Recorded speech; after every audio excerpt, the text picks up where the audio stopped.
ada bangsa Portugis, bangsa Spanyol, bangsa Belanda, dan bangsa Inggris. Mereka ini dari benua Eropa, dan ada pula dari benua Asianya, yaitu bangsa Jepang. Bangsa yang pertama kali datang ke Indonesia itu adik-adik bangsa Portugis. Mereka datang ke Indonesia itu tepatnya menempati wilayah di Malaka dan pada tahun 1511. Kemudian setelah kedatangan bangsa Portugis ini, bangsa Spanyol melihat beberapa pengaruh yang dialami oleh bangsa Portugis, sehingga bangsa Spanyol tertarik untuk masuk ke wilayah Indonesia dan melakukan perdagangan di wilayah Indonesia. Melihat kedatangan bangsa Spanyol ini, bangsa Portugis merasa disaingi. Akhirnya mereka membuat perjanjian, dan tidak lama bangsa Spanyol datang ke Indonesia. Kemudian mereka kembali lagi ke daerah mereka. Setelah kedatangan bangsa Spanyol, kemudian datanglah bangsa Belanda. Bangsa Belanda juga datang ke Indonesia ini. Tujuan utamanya itu melakukan perdagangan. Namun tidak lama mereka ada di Indonesia. Tepat pada tahun 1811, bangsa Inggris datang dan melakukan perdagangan bersama di bangsa Indonesia. Kemudian dengan kedatangan bangsa Inggris ini, mereka menghapuskan sistem VOC yang diterapkan oleh bangsa Belanda. Namun pada tahun 1814, bangsa Inggris kembali memberikan kekuasaan atas Indonesia kepada bangsa Belanda. Dan dari tahun 1814 sampai 1942, bangsa Belanda kembali menjajah Indonesia. Dan bangsa yang terakhir datang ke Indonesia yaitu bangsa Jepang. Bangsa Jepang ini masuk ke Indonesia itu, dan mereka menjajah Indonesia selama kurang lebih 3,5 tahun. Namun waktu yang singkat ini membawa dampak dan sistem yang sangat keji, sehingga membuat bangsa Indonesia sangat tersiksa atas penjajahan bangsa Jepang. Kemudian pasti adik-adik penasaran, tentu saja bangsa-bangsa yang datang ke Indonesia ini memiliki tujuannya tersendiri. Oleh karena itu ada beberapa tujuan yang ingin mereka capai, yaitu diantaranya yang pertama tadi mereka ingin melakukan perdagangan. Namun secara tidak langsung mereka juga menerapkan kebudayaan mereka di wilayah Indonesia. Bukan hanya kebudayaan ini saja, mereka juga ingin mendapat kekuasaan sepenuhnya dan ingin menganggap dirinya sebagai pemimpin di berbagai bangsa. Kemudian tidak hanya tujuannya, ada pula beberapa dampak atas kedatangan bangsa penjajah ke bangsa Indonesia.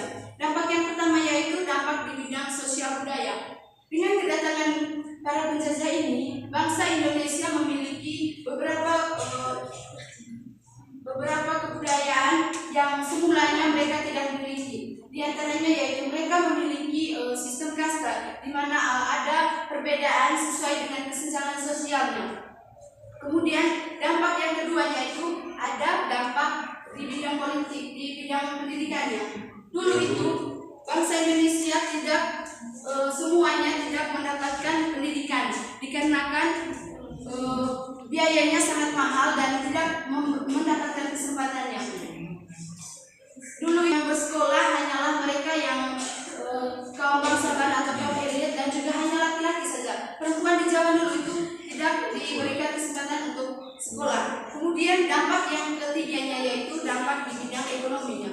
Dengan kedatangan bangsa penjajah ini, ekonomi di Indonesia sudah mulai punah. Segala kekayaan yang dimiliki Indonesia dirampas dan diambil alih oleh bangsa-bangsa asing, sehingga bangsa Indonesia ini menjadi budak, atau mereka hanya mendapatkan hasil ekonomi sebagiannya saja, dan sebagiannya sudah diberikan kepada bangsa asing. Kemudian dampak yang berikutnya yaitu dampak di nasionalisme. Dampak yang keempatnya tadi yaitu di bidang nasionalisme.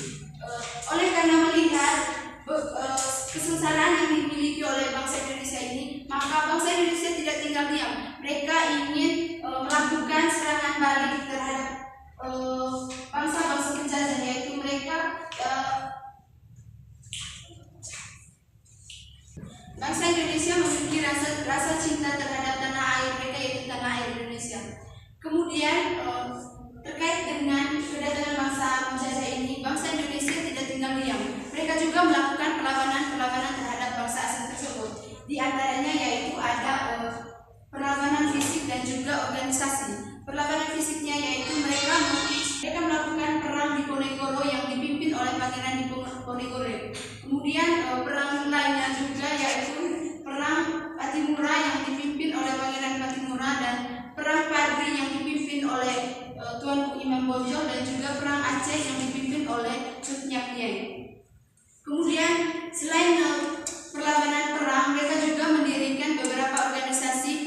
Gunanya di sini yaitu bekerja sama dalam mempertahankan jati diri bangsa Indonesia atau memprioritaskan bangsa Indonesia. Mereka mendirikan organisasi yaitu organisasi Budi Utomo, organisasi Syarikat Islam dan organisasi Indonesia Party. Kemudian sebelum proklamasi kemerdekaan Indonesia dibacakan, ada beberapa peristiwa yang terjadi, yaitu peristiwa yang pertama yaitu peristiwa pembentukan BPUPKI dan peristiwa pembentukan PPKI. Selain itu juga ada peristiwa yang sangat mengerikan, yaitu peristiwa pemboman Hiroshima dan Nagasaki. Peristiwa ini memberi dampak yang sangat signifikan bagi bangsa Indonesia, di mana saat itu tidak ada bangsa asing yang menjajah Indonesia, sehingga ini memberikan kesempatan sangat luas Indonesia untuk memproklamasikan kemerdekaannya. Setelah itu bangsa Jepang menyerah tanpa syarat kepada bangsa Indonesia, tepatnya pada tanggal 15 Agustus 1945. Dan pada keesokan harinya 16 Agustus, kaum muda membawa Soekarno-Hatta dan Hatta ke sebuah tempat, yaitu tempat Rengas Dengklok. Tujuan utamanya mereka yaitu agar menjauhkan Soekarno dan Hatta dari pengaruh bangsa Jepang atas proklamasi kemerdekaan Indonesia. Kemudian pada malam harinya mereka, Soekarno-Hatta dan kaum tua lainnya, menyusun naskah teks proklamasi, dan tepat keesokan harinya pada tanggal 17 Agustus Soekarno-Hatta membacakan teks proklamasi secara resmi di depan umum. Baik adik-adik, sekian cerita singkat terkait dengan perjuangan pahlawan